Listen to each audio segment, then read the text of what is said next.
ইন্ডিয়ার একটা দীর্ঘমেয়াদের পরিকল্পনা ছিল পাকিস্তানের রাজনৈতিক নেতাদেরকে পাকিস্তানের জনগণের বিরুদ্ধে ঘৃণা এবং একটা দানবায়ন প্রকল্প জানানো, মানে তাদেরকে দানব হিসাবে উপস্থাপন করা পৃথিবীর সামনে। ভারত পাকিস্তানের প্রতিনিধিত্ব করে এমন নেতাদের, যেমন ধরেন মোহাম্মদ আলী জিন্নাহ, উনাকে দুষ্টু, বিভ্রান্ত, দুর্নীতিগ্রস্ত হিসেবে উপস্থাপন করে। জিন্নাহর মতো একজন রাজনৈতিক নেতা পৃথিবীর ইতিহাসে বিরল। এইটা ওদের এমন একটা মনস্তাত্ত্বিক কৌশল যে তার শত্রু খুবই খারাপ মানুষ, এইটা প্রচার করা। পাকিস্তানিদের ডেমোনাইজেশন করার একটা ইন্ডিয়ান প্রজেক্ট, এটা তারা আওয়ামী লীগকে শিখাইছে খুব ভালোভাবে। আওয়ামী লীগ একটা বিষাক্ত মূর্খ বাহিনী তৈরি করছে যারা পাকিস্তানি ঘৃণা ছড়ায়। এদের একটা প্রিয় বাক্য পাকি বীর্য, মানে এই লোককে জন্ম দিছে যে সে পাকিস্তানি। শেখ হাসিনার কথিত পিতা শেখ মুজিব পাকিস্তানি নাগরিক ছিল না? তার প্রত্যেকটা ভাই বোন তো মুজিবের বীর্যে জন্ম নাকি অন্য কারো বীর্যে জন্ম? মুজিব তো পাকিস্তানি নাগরিক ছিল, নাকি ওরা কোনো ইন্ডিয়ানের বীর্যে জন্ম নিছে হাসিনার ভাই বোনেরা? নাকি সেই গল্প সত্য যে মুজিবের আসল নাম দেবদাস চক্রবর্তী? হ্যাঁ, এই যে দেখেন মেঘমাল্লার স্লোগান দেয়, জানি জানি সবই জানি, সাদিক কায়েম পাকিস্তানি। শুনেন, ছাত্র শিবির পাকিস্তানি, তুমিও জানো আমিও জানি, সাদিক কায়েম পাকিস্তানি, তুমিও জানো আমিও জানি, সাদিক কায়েম পাকিস্তানি, তুমিও জানো। এই মেঘমাল্লারের বাপ পাকিস্তানের নাগরিক ছিল না? ওর বাপের পাকিস্তানি পাসপোর্ট ছিল না? নাকি ওর বাপের জন্ম বাংলাদেশ সৃষ্টির পরে? ওর বাপ জন্মাইছিল 1953 সালের 10ই নভেম্বর, তার মানে তো পাকিস্তান আমলে জন্ম নিছে।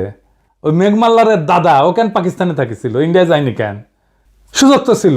নাকি পাকিস্তানে থাকাও পাকিস্তানের নাগরিক হইয়াও তারা পাকিস্তানি না, ছাত্র শিবির পাকিস্তানি? তো ছাত্র ইউনিয়ন পাকিস্তানি ছিল না? যে ছাত্র ইউনিয়ন 1969 সালের 25শে আগস্ট বিবৃতি দিয়ে বলছে জামাত ইসলামী পাকিস্তানের অস্তিত্বের বিরোধী। ওর নিজের দল পাকিস্তানের অস্তিত্ব রক্ষায় দিওয়ানা ছিল।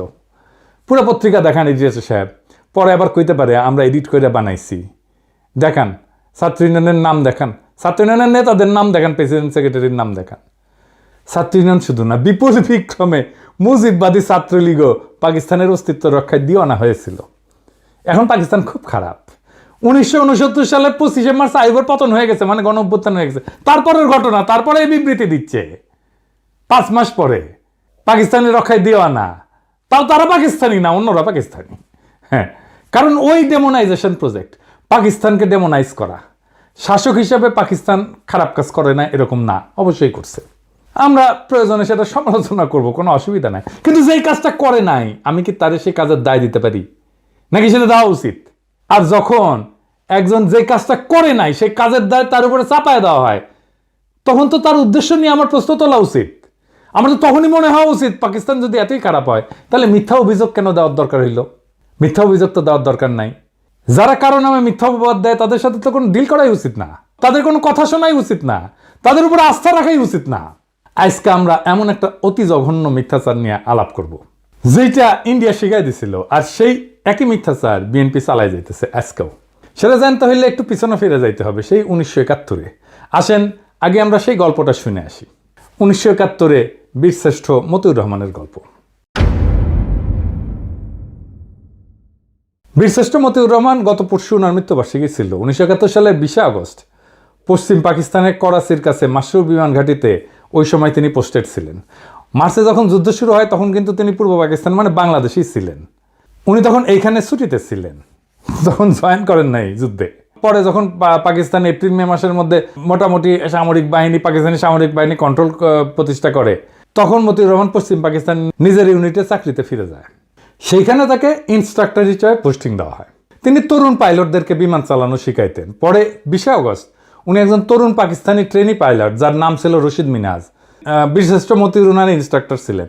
তার সাথে একটা T-33 বিমান, যেটা পাইলটদের ট্রেনিংয়ে ব্যবহার করা হয়, সেটাতে একসাথে ওনারা ফ্লাই করতেছিলেন। T-33 কিন্তু কোনো যুদ্ধ বিমান না, এটা খালি ট্রেনিংয়ের কাজে ব্যবহার করা হয়। এই বিমানে রশিদ মিনাজের ট্রেনিং ফ্লাইটের সময় মতিউর রহমান ব্যাকসিটে ইনস্ট্রাক্টরের কন্ট্রোল ব্যবহার করে প্লেন নিয়ে ইন্ডিয়ার দিকে রওনা দেন। 71 সালে পশ্চিম পাকিস্তান থেকে অন্য যে সমস্ত বাঙালি অফিসার, যেমন মেজর ডালিম, নূর, কর্নেল তাহের, মঞ্জুর, পালায় ভারতে গিয়ে যুদ্ধে যোগদান করে। ওরা কিন্তু স্থলপথেই পালাইছে। মতিউর আকাশপথে পালানোর পরিকল্পনা করে। আকাশপথে ট্রেনিং বিমান নিয়ে পালানোর সময় রশিদ মিনহাজ তখন যখন আসল উদ্দেশ্য টের পায়, তখন ককপিটের দুইজনের মধ্যে ধস্তাধস্তি হয়, এর ফলে প্লেনটা ক্র্যাশ করে, দুজনেই মারা যায়। ভারতে পাকিস্তানের বিমান নিয়ে যাওয়া নিজের জীবন দিয়ে ঠেকানোর জন্য পাকিস্তান রশিদ মিনহাজকে তাদের সর্বোচ্চ বীরত্ব সূচক পদক নিশানে হায়দার এটা প্রদান করে। মতিউর রহমানকে বাংলাদেশ বীরশ্রেষ্ঠ খেতাব প্রদান করে। দুইজনেই দুই দেশের দুই শ্রেষ্ঠ খেতাব পায়। মতিউর রহমানকে পাকিস্তানে কবর দেওয়া হয়। 2006 সালে বেগম খালেদা জিয়ার অনুরোধে পাকিস্তান মতিউর রহমানের মৃতদেহ বাংলাদেশকে হস্তান্তর করে এবং তার মৃতদেহ এনে দেশে মিরপুরে শহীদ বুদ্ধিজীবী কবরস্থানে দাফন করা হয়। এই পর্যন্ত ইতিহাস বর্ণনায় পাকিস্তান আর বাংলাদেশের পক্ষে কোনো দ্বিমত নাই, দুই পক্ষই একমত এইরকম একটা ঘটনা ঘটছিল। কিন্তু এর পরের কি হইল? এটা জঘন্য মিথ্যাচারের ইতিহাস। বাঙ্গু প্রগতিশীল চেতনাজীবীরা এতই জঘন্য প্রতারক যে তারা হেন কিছু নাই যেটা নিয়ে জঘন্য মিথ্যাচার করে নাই। তারা সব জায়গায় পাকিস্তানিদের জানোয়ারের মতো করে চিত্রায়ন করে ডাহা মিথ্যা কথা চড়াইছে। তাদের গুরু ইন্ডিয়ার শিক্ষাই হচ্ছে মিথ্যা কথা বলা। মতিউর রহমানের কবর নিয়ে একটা জঘন্য মিথ্যা বানোয়াট কথা বাঙ্গু মহলে প্রচলিত। সেটা হইতেছে পাকিস্তানিরা নাকি মতিউর রহমানকে কবর দিয়ে তার কবরের ফলকে লিখে রাখছিল, ইধার শো রাহা হায় এক গাদ্দার, মানে এইখানে এক বিশ্বাসঘাতক শুয়ে আছে। এটা একদম সবার মুখে মুখে প্রচলিত। আপনি সার্চ দিলে, ফেসবুকে সার্চ দেন, গুগলে সার্চ দেন, এটা আপনি পাবেন। বিএনপির অফিসিয়াল ফেসবুক পেজে এই কথা ছড়ানো হয়েছে। দেখেন কি লিখছে, পাকিস্তানে একটি কবরের উপরে লেখা ছিল ইধার শো রাহা হায় এক গাদ্দার। বাংলা অর্থ, এখানে শুয়ে আছে এক বেঈমান। পাকিস্তানের সেই গাদ্দারটি কে তা কি আমরা জানি? তিনি বাংলাদেশের বীরশ্রেষ্ঠ মতিউর রহমান। দীর্ঘ 35টি বছর পাকিস্তানের মাটিতে চরম ঘৃণা ভরে শায়িত ছিলেন আমাদের মুক্তিযুদ্ধের এই নায়ক। 2006 সালে তৎকালীন প্রধানমন্ত্রী বেগম খালেদা জিয়ার ঐকান্তিক প্রচেষ্টায় বীরশ্রেষ্ঠ মতিউর রহমানের দেহাবশেষ বাংলাদেশে ফিরিয়ে আনা হয় এবং পরিপূর্ণ মর্যাদায় দেশের মাটিতে দাফন করা হয়। বাংলাদেশে তার মৃতদেহ আসা পর্যন্ত খালেদা জিয়া এয়ারপোর্টে অপেক্ষা করছিলেন। হে মৃত্যুঞ্জয়ী, তোমার আত্মবলিদানের বিনিময়ে আমরা পেয়েছি একটি স্বাধীন মানচিত্র। তোমাকে আমরা ভুলি নাই, ভুলব না। তুমি আছো লক্ষ কোটি বাঙালের হৃদয়ের গভীরে শ্রদ্ধাঞ্জলি। হ্যাঁ, পুরা আওয়ামী বয়ান। আওয়ামী লীগ তো জাউরার জাউরা, তারা বলতে পারে, কিন্তু বিএনপি কেন? যেই বিএনপি দাবি করে তারা মতিউর রহমানের মরদেহ বাংলাদেশে নিয়ে আসছে পাকিস্তান থেকে, তারা মতিউর রহমানের কবর দেখে নাই। ওখানে লেখা ছিল যেখানে গাদ্দার শুয়ে আছে, তারা অপমান করে কবর দিছিল পাকিস্তানিরা। মতিউর রহমানের কবরে আসলে কি লেখা ছিল? আজকে এপিসোডে ভুয়া মিথ চিরতরে জয় বাংলা করে দেব। বিএনপি কি পাকিস্তানে গিয়ে দেখে এসেছে মতিউর রহমানের কবরে কি লেখা ছিল? যাওয়ার তো কথা, কারণ ডেড বডি নিয়ে আসার সময় তো গেছিল কেউ না কেউ। আর দেখে যদি বুঝতে না পারস, নাই জানস, তাহলে ডা মন করা মিথ্যা কথা সরাস কেন? আজকে বিএনপিদের পাকিস্তানের মাসরুর বিমান ঘাঁটিতে অবস্থিত মতিউর রহমানের অরিজিনাল কবরের ছবি আর সেটার ফলক দেখাবো। দেখেন, সবাই দেখেন, মার্বেল পাথরের ফলকে যেটা লেখা আছে আরবিতে বিসমিল্লাহির রহমানির রহিম, এর নিচে লেখা নাম্বার 1, র্যাঙ্ক ফ্লাইট লেফটেন্যান্ট, নাম মতিউর রহমান, মৃত্যু তারিখ 20 আগস্ট 1971। হারামজাদারা এখানে কই লেখা দেয় যে এখানে গাদ্দার শুয়ে আছে? এখানে দেখেন সে কবরের ছবি, আর সে কবর তুলে বাংলাদেশে পাঠানো হচ্ছে তার ছবি। এডিটর সাহেব দেখায় দেন এটা সেই সময়ের ছবি যখন তার দেহাবশেষ তুলে বাংলাদেশে পাঠানো হইতেছে। নিচে দেখান, বিএনপি বিসমিল্লাহির রহমানির রহিম না বইলে বক্তৃতা শুরু করে না, কিন্তু বিসমিল্লাহির রহমানির রহিম যখন সামনে দেখে এটা পড়ে বুঝতে পারে না। মানে সব জায়গায় ডাহা মিথ্যা কথা না ছড়াইলে পেটের ভাত হজম হয় না। বিএনপির এই চেতনার বয়ান পোস্ট দেওয়া লাগে। বিএনপির মহাসচিব ভাষণ শুরুর আগে ঠিক মতো বিসমিল্লাহ পড়তে পারে না। সেখানে পাকিস্তানিরা মতিউর রহমানের কবরে মার্বেল পাথরের ফলকে বিসমিল্লাহ খোদাই করে রাখছে। এখানে কই চরম ঘৃণা ভরে তারে দাফন করছে পাকিস্তানে। ঘৃণার চিহ্ন দেখলেন আপনারা? বিএনপি তো একটা ব্যক্তি না, একটা সংস্থা না, একটা বিশাল দল। তারা যদি এমন মিস্টেক করে তাহলে দেশ চালাবে কিভাবে? এত নাকি বুদ্ধিজীবী এদের। বিরানি আলম, জামাই কোটার বুদ্ধিজীবী, এত কিছু আছে তাদের, তাও এরকম মিস্টেক কেন হয়? আর সবচেয়ে বড় কথা, যদি বিএনপি কখনো ক্ষমতায় যায়, চান্স যদিও কম, যাই হোক, তখন পাকিস্তান কি এটা মনে রাখবে না যে তারা পাকিস্তানের বিরুদ্ধে এমন একটা মিথ্যাচার করছিল? কূটনৈতিক সম্পর্ক কেমনে করবে? পাকিস্তানের বিরুদ্ধে মতিউর রহমান বিদ্রোহ করছে, তারপরে পাকিস্তান তো তাকে স্বাভাবিকভাবে সম্মানের সাথে দাফন করছে। বাঙ্গুরা যত পশ্চিম পাকিস্তানি অফিসার সৈনিক হত্যা করছে, তাদের একজনেরও কবর দেখাতে পারবে বাংলাদেশে? বলেন তো, মরে নাই? তারা মরছে না? একজনকে তো কবরও দেয় নাই বাঙ্গুরা, শিয়াল কুকুর দিয়ে খাওয়াইছে। বছরের পর বছর ধরে এই অপবাদ দিয়ে গেছে পাকিস্তানকে। পাকিস্তান তো এখন নিজের ভিকটিম দাবি করবে, করাই তো উচিত। পাকিস্তানের বিরুদ্ধে করা বাঙ্গুদের সকল অভিযোগ কি এখন আপনার বিশ্বাসযোগ্য বলে মনে হবে? আমাকে নিয়ে অনেকে